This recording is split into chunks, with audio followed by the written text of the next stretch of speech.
Husband है, wife है, एक बच्चा है और यही उनकी दुनिया हो गई है।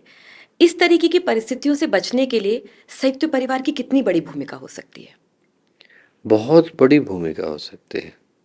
अंग्रेजी में तो कहावत है कि it takes a whole village to raise a child. एक बच्चे को बड़ा करने के लिए पूरे के पूरे गांव का हाथ होता है, और वो बिल्कुल सत्य है। कहीं ना कहीं से, हर जगह से जो घर के बड़े होते हैं उन्हीं से बच्चा सीखता है। इंसान जो है वो मिमिकिंग एनिमल है। हम ये सोचें कि चलिए हम लोग माता पिता के स्तर पर सोच रहे हैं, पर ये सोचें कि जिस घर में तनाव है, जिस घर के वातावरण के अंदर तनाव है, वहाँ के बच्चों पे क्या गुजर रही होगी। उन बच्चों की मन की शांति गई। उनसे हम एक्सपेक्ट करते हैं कि वो स्कूल में अच्छा करें, अच्छे इंसान बने, अच्छे नागरिक बने, अच्छे व्यक्ति बने। कैसे बनेंगे? उनके आसपास का जो वातावरण है वो तो उनको तनाव ही दे रहा है।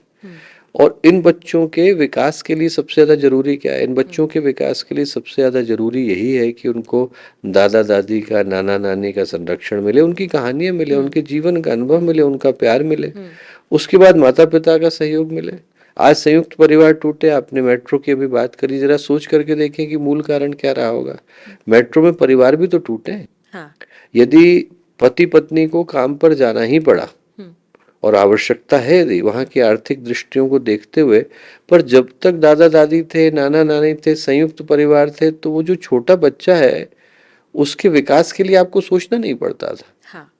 ऐसा नहीं होता था कि आप ऑफिस से आए, समस्याएं लेकर के आए और अभी घर के अंदर आप आए तो फिर से आप समस्याओं से जूझ रहे हैं। यहाँ तो व्यक्ति कांस्टेंट बैटल मोड में जी रहा है और उसके पास अपना कहने को कोई है नहीं, शांति के लिए कोई ठौर ठिकाना नहीं है।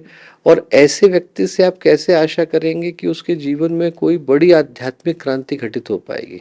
वो अभी सामान्य चीजों से ही नहीं लड़ पा रहा है। अभी तो जीवन की सुख और शांति ही नहीं है, तो आनंद की ओर और परमानंद की ओर वो कैसे बढ़ेगा?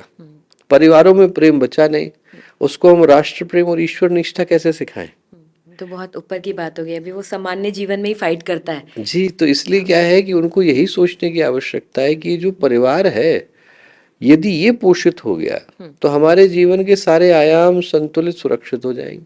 हमारे YouTube चैनल शांति कुंज वीडियो गायत्री परिवार को सब्सक्राइब करें एवं बेल आइकन जरूर दबाएं ताकि गायत्री परिवार की विभिन्न गतिविधियों की जानकारी आपको मिलती रहे।